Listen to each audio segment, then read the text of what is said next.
Bismillahirrahmanirrahim. Assalamualaikum warahmatullahi wabarakatuh. Profesional muda, sahabat BRIP yang saya cintai, saat ini saya ingin membahas suatu hal yang pasti hampir semua dari kita pernah mengalami, yaitu penolakan.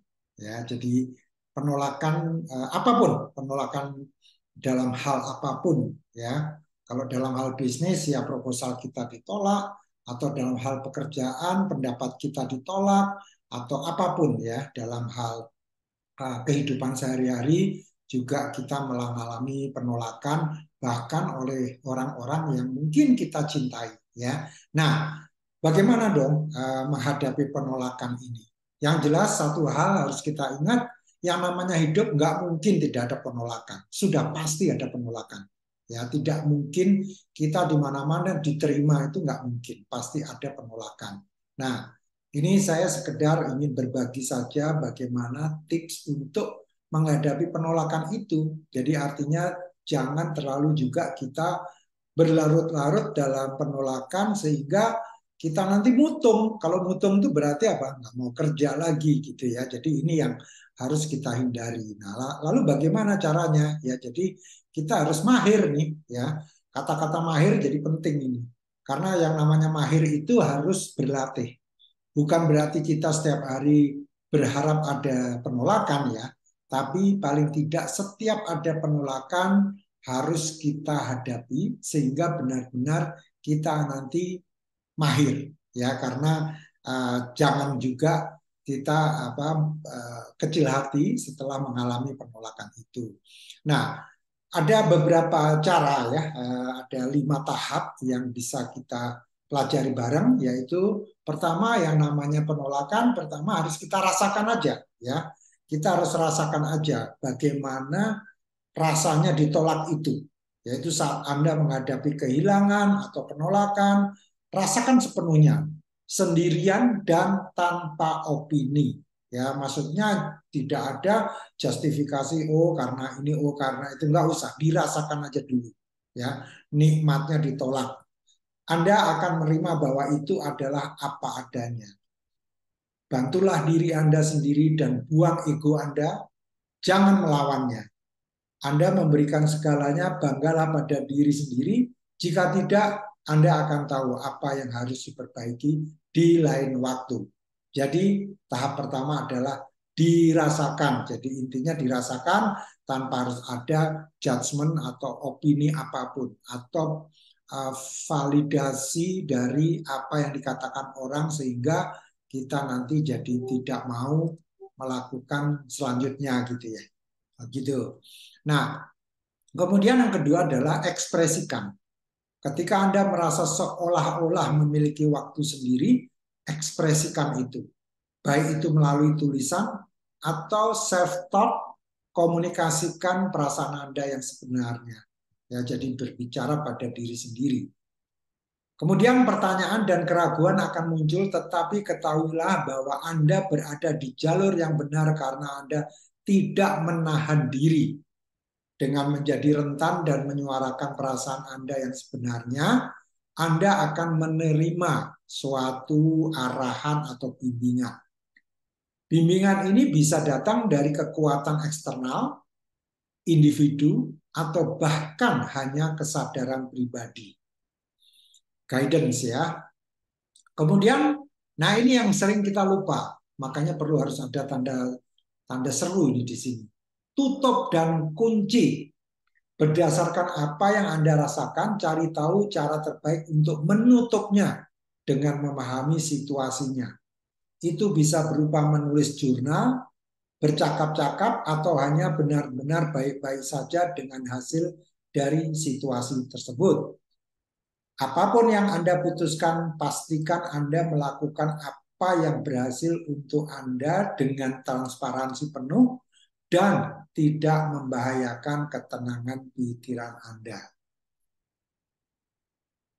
Kemudian langkah selanjutnya, tetapkan pilihan.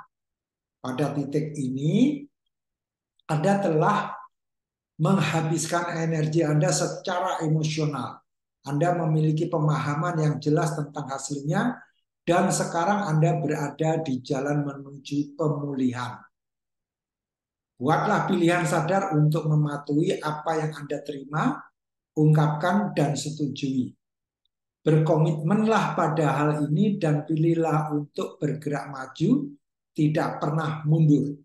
Bersikaplah jelas dengan pilihan Anda, karena hidup menghukum keinginan yang tidak jelas dan menghargai permintaan khusus.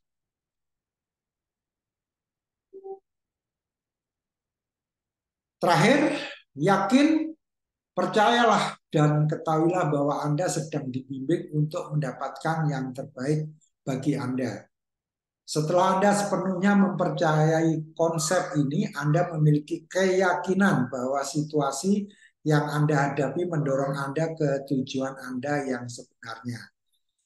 Anda tidak akan melihatnya saat ini, tetapi Anda akan melihat ke belakang dan tahu persis mengapa itu terjadi. Ketika itu terjadi, Anda akan menyadari bahwa Anda tidak akan mendapatkannya dengan cara lain. Jadi kalau disimpulkan, sebetulnya 4 atau 5 hal ini, kita mulai dengan merasakannya. Jadi rasakan, kemudian kita ekspresikan. Yang kedua, yang ketiga kita harus pintar menutup dan mengunci, kunci, jebret, udah, jangan dipikirin lagi. Dan sekarang mulailah dengan hal yang baru. Yang keempat yaitu tetapkan pilihan dan yakin bahwa apa yang Anda jalani dalam keyakinan atau pilihan Anda ini membawa Anda ke suatu hal lain yang mungkin tidak hanya akan ditolak, tapi diterima dengan baik dengan sambutan yang luar biasa. Ya, ini suatu hal yang perlu kita sikapi ya. Jadi saya juga sedikit berbagi di sini bahwa saya sendiri merasakan beberapa hal ini. Mungkin saya kasih contoh aja, penolakan ketika proposal saya ditolak. Artinya saya ada kemungkinan kehilangan klien untuk pekerjaan yang bersangkutan, ya. Dan nggak perlu lagi kita sedih gitu. Ya udah, kita rasakan ya, walaupun kita marah, kecewa, segala macam saya ekspresikan, saya menulis ya, menulis terkait, karena saya suka menulis di blog saya terkait topik yang ditolak tadi, bukan masalah penolakannya, tapi misalnya saya mengusulkan proposal A, saya menulis di blog saya tentang A tersebut, ya. Kemudian yang ketiga, kunci. Jadi saya merasa bahwa setelah saya menulis ini, saya merasa sudah lepas. Paling tidak saya sudah menulis di blog saya. Suatu hari kalau saya membutuhkan, saya tinggal membaca blog saya. Misalnya klien yang lain membutuhkan jasa yang sama, saya akan membuat proposal untuk klien baru tersebut dengan dasar yang sudah saya tulis di blog. Ya. Nah setelah itu saya tetapkan pilihan. Ya, waktu itu saya membuat lagi proposal tapi untuk klien yang lain. Bisa juga proposal lain untuk klien yang sama, tapi dalam kasus ini waktu itu saya membuat untuk klien yang lain dan alhamdulillah diterima, ya. Tapi memang tidak harus diterima. Andai kan ditolak, balik lagi, rasakan lagi. Jadi nggak usah kita berkecil hati dan yakin terhadap pilihan baru Anda tadi memang benar-benar sesuatu yang membawa Anda ke kesuksesan. Nah, kemudian saya akan tutup dengan sebuah quote ini ya, dari Laura Keitlinger. I always feel like rejection is my petrol. That's what keeps me going. Ya, jadi kalau ditolak teman-teman, anggap aja itu bahan bakar kita, ya, untuk tetap maju. Dan memang di quote yang lain ya, katanya pohon yang kuat itu karena hembusan angin, ya. Anggap aja hembus angin itu semacam penolakan gitu ya, atau kita harus tetap bertahan walaupun dihembus angin gitu. Nah, itu senada dengan quote tadi. Artinya kalau ditolak santai aja ya, tapi harus dirasakan. Sakitnya tuh harus dirasakan. Ekspresikan sebenar-benarnya bahwa memang aduh gila nih, udah gue capek-capek, udah bikin proposalnya 3 hari nggak tidur misalnya ya, ditolak lagi. Ditolaknya sama orang yang nggak tahu masalahnya gitu. Wah, benar-benar kesel deh gitu ya. Nah, ini memang harus dilatih. Jadi kalau ditolak lagi, lakukan 5 hal tadi. Kemudian menetapkan yang baru kan tadi, Anda yakin, ditolak lagi, mulai lagi rasakan. Ditolak lagi, rasakan, semua ikuti sampai yakin, ditolak lagi dan seterusnya, Anda menjadi mahir. Ya kan? Karena sering ditolak, Anda mahir. Jangan kecil hati, ya. Karena saya tiba-tiba ingat Kolonel Sanders itu ditolak ratusan atau bahkan berapa kali lah, sering ada yang bilang sampai 1.000, saya lupa jelasnya. Tapi akhirnya diterima, ya, menjadi sekarang KFC itu, ya, Kolonel Sanders pada usia 66 atau 76, ya. Tapi intinya kalau ditolak bersyukurlah. Terima kasih. Assalamualaikum warahmatullahi wabarakatuh.